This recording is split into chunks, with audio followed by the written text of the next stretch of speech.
Bismillahirrahmanirrahim. Kalau kita tawakal ke Allahnya 100%, Allah nolongnya 100%. Dan ukuran persentase itu yang tahu cuma kita, karena di hati kita itu yang muncul. Ada satu titik keraguan, berarti kurang dari 100%. Keraguan itu memperlambat datangnya pertolongan dan keajaiban dari Allah. Makanya aku tergantung prasangka hambaku kepadaku. Kenapa ada orang di zaman dulu tuh kayak dapat karomah, keajaiban-keajaiban dalam hidupnya. Kayak nggak mungkin terjadi secara logika dan ilmiah. Karena memang dia yakinnya ke Allah itu 100%. Apakah kalau kayak gitu kita nggak perlu ikhtiar? Perlu, tapi ikhtiar nggak ada hubungannya dengan keyakinan. Ikhtiar itu hubungannya dengan kewajiban. Allah yang suruh ikhtiar, tapi yakin berhasil apa enggak, itu urusan yang kedua, urusan hati antara kita dengan Allah Subhanahu Wa Taala. Kayak kita minum obat, tentunya kita harus beli obat yang paling bagus, dokter yang paling recommended, yang spesialis. Oke, itu ikhtiar. Tapi kalau sampai hati kita terlibat dengan ikhtiar itu, meyakini bahwa kalau ini pasti sembuh, kalau ini kayaknya nggak ada harapan, soalnya dokter juga nggak ahli, berarti hati kita sudah terpaut dengan makhluk dan berarti sudah berkurang yakinnya kepada Allah. Saat itu kita tidak akan melihat keajaiban. Yang terjadi dalam hidup kita saat itu apa? Hal-hal yang ilmiah. Kenapa kita hanya ngalamin hal-hal yang ilmiah? Karena kita yakinnya kepada hal yang ilmiah. Kenapa ada orang yang ngalamin hal-hal yang sifatnya miracle? Karena dia yakinnya kepada mukjizat. Yakinnya kepada aun atau pertolongan dari Allah Subhanahu Wa Taala. Jadi bukan kita tidak berikhtiar, ini bab a'malul qulub, amal hati. Apakah hati kita yakin gak sama Allah Subhanahu Wa Taala? Dan Umar mendengar cerita itu semakin yakin sama Allah. Makanya nanti muncul kasus di zaman Umar tuh luar biasa. Ini presiden kalau imannya 100% ke Allah, ada masalah di negaranya tuh dia tinggal bilang ya Allah beres tuh masalah. Jadi di Mesir waktu itu ada musim paceklik sampai sungai Nil tuh hampir habis tuh. Sehingga air sungai Nil nggak mengalir lagi ke ladang-ladang jagung, gandumnya orang-orang Mesir. Dan orang Mesir yang dulunya menyembah anak sapi betina mulai syirik lagi nih. Mulai berpikir kalau kayak gini mah sama aja. Setelah Islam datang kita tetap aja susah, paceklik. Mending kita doa lagi ke nenek moyang kita, dewa-dewa yang dulu. Gubernur Mesir yang namanya Amr bin As waktu itu ngirim surat kepada Umar ke Madinah. Ya Amirul Mukminin, Mesir sedang diuji oleh Allah dengan kekeringan dan masyarakatnya hampir syirik. Kami mohon bantuan dari pusat, dari Madinah untuk membantu bagaimana mengatasi kekeringan di Mesir. Begitu surat itu sampai ke Umar bin Khattab, Umar menulis balik surat dalam bentuk doa. Bismillahirrahmanirrahim. Ya Allah, turunkanlah hujan untuk masyarakat rakyat Mesir. Dikirim ini surat ke Mesir. Waktu itu ibu kotanya masih Alexandria, belum Kairo. Dikirim ke Alexandria. Malam itu diambil sama Amr bin As. Pas dibaca oleh Amr bin As, Bismillahirrahmanirrahim. Ya Allah, berikan rakyat Mesir hujan yang mencukupi untuk mereka. Saat itu juga hujan turun. Sampai sungai Nil meluap dan menggenangi ladang-ladang jagung dan gandumnya orang-orang Mesir. Dan mereka bertakbir semuanya. Cuman ngirim surat doang dari Amirul Mukminin. Kan enak ya. Coba kalau kita hidup di zaman Umar, ya Amirul Mukminin, saya belum dapat jodoh. Ya Allah beri dia jodoh. Beres. Cepet banget loh. Ya Amirul Mukminin, dia nolak saya. Ya Allah terimalah. Terima. Yang kemarin nolak, hari ini kenapa ya saya jadi srek sama dia gara-gara doa Amirul Mukminin. Ini artinya teman-teman, keajaiban dari yakin kepada Allah itu luar biasa dari kisah bapak tadi tuh. Kalau kita berbaik sangka kepada Allah. Kenapa nggak ikhtiar? Mungkin sudah ikhtiar bikin pengairan segala macam tapi belum berhasil. Yang kurang cuma satu, doa. Doa mungkin udah banyak tapi belum diijabah karena doa-doa mereka tidak seajaib doanya Umar bin Khattab. Belum lagi Umar berdiri di atas mimbar. Ini mungkin terkenal nih kejadian dalam perang Qadisiyah kalau nggak salah. Umar lagi khutbah Jumat di Madinah. Kaum muslimin lagi berperang di Irak melawan pasukan Persia. Perang Qadisiyah namanya. Irak Madinah tuh kan kalau naik pesawat sekitar 2,5 jam 3 jam, jauh tuh. Jakarta Medan lah, jauh. Nah Umar lagi khutbah di atas mimbar sholat Jumat. Tiba-tiba tema khutbahnya tuh ganti gitu. lagi ngomong tiba-tiba beralih tema, wahai kaum muslimin, naiklah ke atas bukit itu, baliklah kalian mundur-mundur gitu. Jadi Umar tiba-tiba kayak ngomongin sesuatu yang gak nyambung. Orang-orang heran, ini Umar kenapa? Oh ya udah biarin, namanya juga Umar gitu kan. Dia punya mungkin dia ngelihat setan atau apa, setan kan takut sama Umar. Diem. Udah selesai sholat Jumat, pada datang, ya Amirul Mukminin, tadi apa yang terjadi? Kenapa Amirul Mukminin ngomong sesuatu yang gak nyambung? Kita juga gak ngerti. Kata Amirul Mukminin, saya ngelihat Allah menampakkan kepada saya pasukan Islam di Qadisiyah yang terdesak, hampir habis dibantai sama musuh. Tapi saya ditunjukkan ke sebuah bukit yang mungkin mudah-mudahan itu jadi benteng untuk mereka berlindung. Saya suruh mereka naik. Orang kan gak langsung percaya kan? Bener gitu terjadi kayak gitu. Kalau Rasul ngomong, mungkin aku naik ke langit, Isra Mi'raj, oke lah, itu aja masih ada yang mendustakan. Ini Umar yang ngomong, bukan Nabi yang dapat wahyu. Orang gak langsung percaya. Selang beberapa minggu kemudian, pasukan Qadisiyah pulang. Jadi utusan mereka pulang bawa berita tentang kemenangan perang dalam perang Qadisiyah. Dia cerita, suatu hari di hari Jumat, kami sedang berperang. Kami terdesak, hampir habis dibantai sama musuh. Udah gak ada jalan untuk berlindung. Tiba-tiba kami mendengar suara Umar. Amirul Mukminin berteriak, wahai kaum muslimin, naiklah ke atas bukit ini supaya kalian terlindungi. Akhirnya kami mundur naik ke atas bukit dan selamat waktu itu. Berarti benar-benar terjadi. Kok bisa?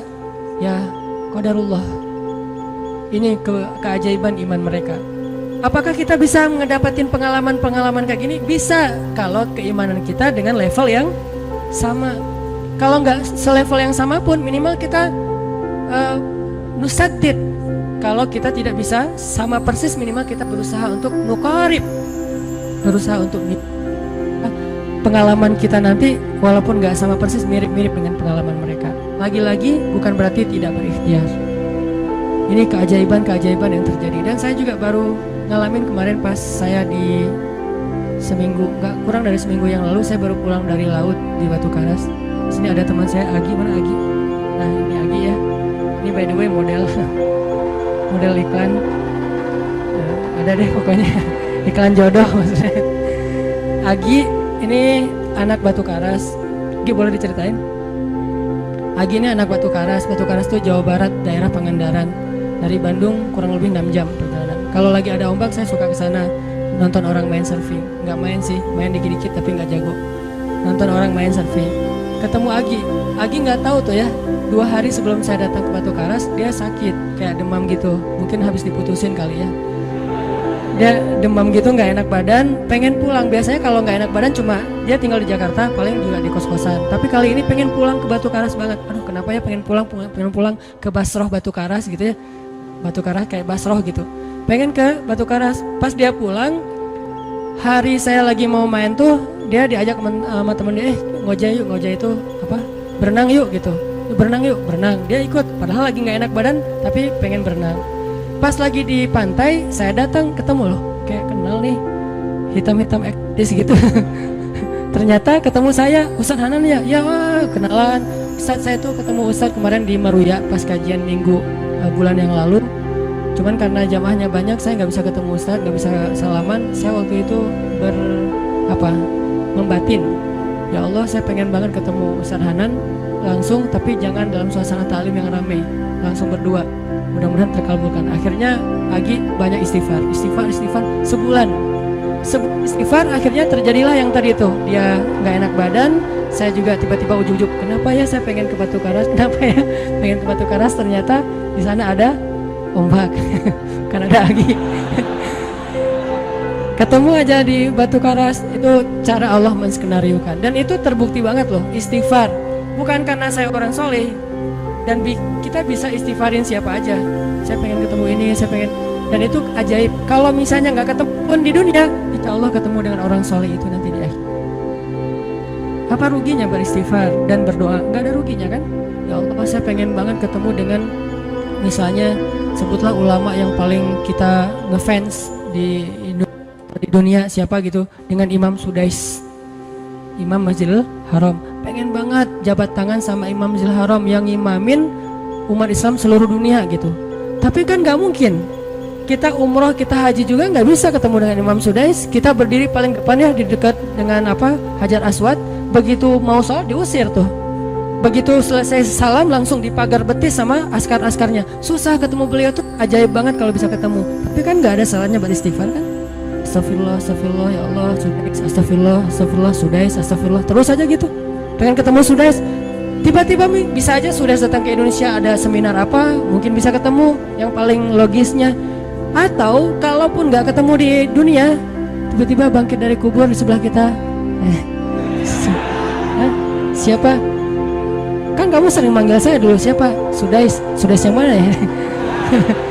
Imam Masjidil Haram, Masya Allah Syekh gitu. Dan orang soleh nanti di akhirat, dialah yang salah satu akan menyelamatkan kita dari perjalanan yang sulit selain syafaat Rasulullah SAW. Jadi kalau disebut nama Nabi, kita spontan ya, Sallallahu Alaihi Wasallam. Kalau perlu bahkan kayak respect banget gitu kalau disebut nama Nabi langsung Sallallahu Alaihi Wasallam, karena luar biasa jasa Rasulullah. Yang jelas selain Rasulullah SAW, nanti ulama-ulama orang-orang soleh juga bisa nolongin kita di akhirat. Jadi kalau kita doa, ya Allah pengen banget ketemu si Fulan, Syekh Fulan, Ustadz Fulan, Kiai Fulan, kalau nggak ketemu pun di dunia, pasti ketemu di akhirat. Yang jelas harapan kita nggak mungkin Allah abaikan gitu aja, nggak mungkin. Pasti Allah kabulkan. Cuman Allah kadang-kadang menggunakan cara yang lebih baik daripada yang kita pernah bayangin. Ketemu beliau di dunia paling cuma selfie. Tapi kalau ketemu di akhirat, dibawa selamat di sirat yang panjang, lebih mending mana? Ketemu nih dengan seorang ulama, orang soleh yang kita ngefans banget nih. Pokoknya saya pengen banget selfie sama beliau, ya Allah. Apalagi kalau orang soleh itu followersnya banyak, misalnya ya 1.100.000. Sedikit itu mah, banyak model yang 17 juta, 19 juta. Pengen followersnya nambah kalau selfie sama beliau. Cuma nambah followers. Tapi kalau ketemunya di akhirat, nambah apa? Nambah derajat, naik level. Kita jadi selevel dengan masuk ke level beliau, padahal kita mah malahnya nggak selevel gitu. Kenapa? Karena dibawa sama beliau. Orang soleh itu kalau mau masuk surga, teman-teman nyari teman-teman yang mencintainya di dunia. Ya Allah, mana Fulan, dia mencintai saya di dunia. Ya Allah, mana Fulan, dia mencintai saya di dunia. Allah bilang, dia masih tuh di sidang, belum beres-beres, sudah sidang ke-30 misalnya. Kan sidang di dunia aja satu kasus berpuluh-puluh kali kan, gimana sidang akhirat lebih berat lagi tuh. Ya Allah, tolonglah dia, selamatkan dia, karena saya mencintainya selama di dunia karena Engkau. Akhirnya orang-orang soleh pada balik lagi dari surga, balik lagi ke padang mahsyar. Demi ngapain? Demi menyelamatkan orang-orang yang mencintai mereka semasa di dunia. Datang ke padang mahsyar, cari ke bagian informasi. Tolong dong yang namanya ini gitu, panggilin. Perhatian, Hanan At-Taqi dipanggil sama Syekh siapa gitu. Saya dipanggil, datang aja. Mas, saya yang dipanggil, benar Hanan At-Taqi? Ya, mana coba buktinya? Aduh, saya lupa bawa kartu nama.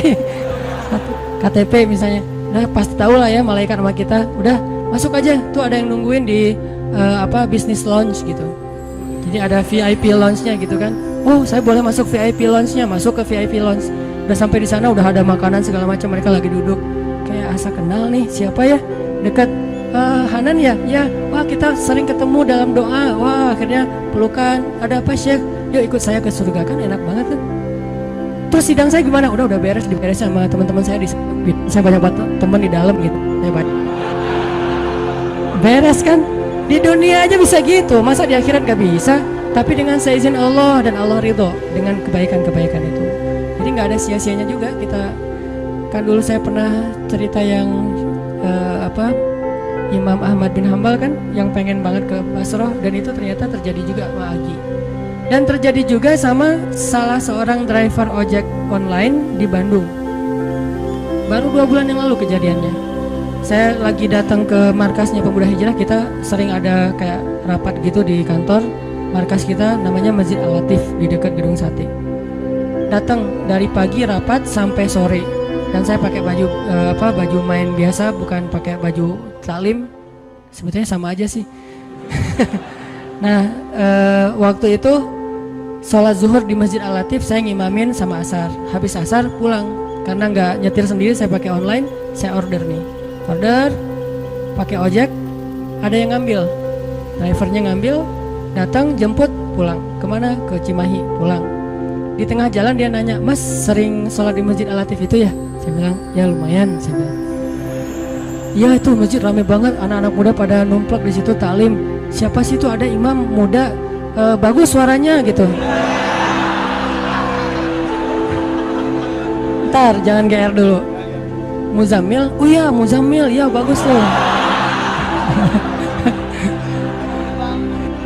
Tadi udah GR, ternyata salah. Oh Muzammil, benar-benar Muzammil tuh suaranya bagus banget ya, anak ITB kan? Ya anak ITB ya. Kalau Mas di situ sering ngimamin juga? Ya sesekali sih saya bilang. Dia mulai curiga gitu. Suka ikut talim juga di sana? Ya kadang-kadang saya bilang. Kenal sama Muzammil? Ya lumayan, padahal murid sendiri kan. Lumayan saya bilang. Oh Mas, kayak nggak asing nih. Mas tadi ngimamin sholat zuhur bukan? Ya saya bilang. Mulai curiga kan dia. Mas namanya siapa sih Mas? Hanan saya bilang. Hanan? Hanan yang mana nih? Ya.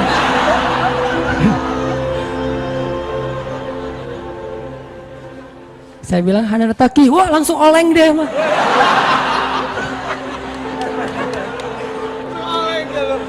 Oh Mas biasa aja Mas biasa aja gitu.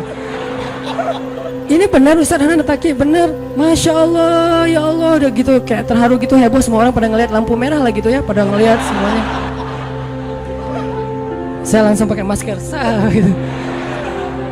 Ustadz tahu nggak Ustadz, saya sebulan ini istighfar terus habis dengerin cerita Imam Ahmad bin Hambal yang ke Basrah, saya istighfar, ya Allah pengen banget ketemu Ustadz Hanan, tapi jangan ditalim berdua, jadi bisa curhat-curhatan gitu. Ternyata Allah bikin skenario, saya order ojek online, dia ngambil, jadi ngobrol di jalan sampai ke rumah, akhirnya bertamu nggak pulang-pulang. Wah ini luar biasa cara Allah. Dan wallahi teman-teman, dan itu terjadi. Jadi udah 2 kasus nih yang saya alamin ya. Satu lagi yang ojek online tadi, dan dua-duanya hajatnya sebulan Allah kabulkan. Jadi kalau ketemu saya aja sebulan gampang, masa ketemu jodoh bertahun-tahun gak dapet ya? Gimana nih? Istighfarnya gimana nih? Ini terutama buat cewek-cewek nih. Kalau cewek-cewek kan nggak bisa nyari, masa cewek kayak kepo gitu kan nggak mungkin. Pura-pura follow, nge-like, kok dia nge-like terus yang first like lah gitu, nggak mungkin kan? Cewek kan agak-agak jaim. Ya udah istighfar aja deh, banyak-banyak istighfar. Tiba-tiba ada yang kesandung jatuh di depan cewek, HP-nya jatuh, dia pergi, HP-nya nomornya nggak penting sih ceritanya. Pokoknya ada. Ada jalan dari Allah yang kita nggak ngerti nih, yang jelas bisa. Kita tinggal yakin aja sama Allah, istighfar, Allah yang kasih jalan. Walladzina jahadu fina lanahdiyannahum subulana. Pokoknya kalau kalian bersungguh-sungguh kata Allah di jalan kami, udah kami kasih jalan-jalan keluar yang subul, jamak dari sabil, banyak banget jalan keluar di sisi Allah. Yang penting kita jahadu fillah, berusaha di jalan Allah SWT.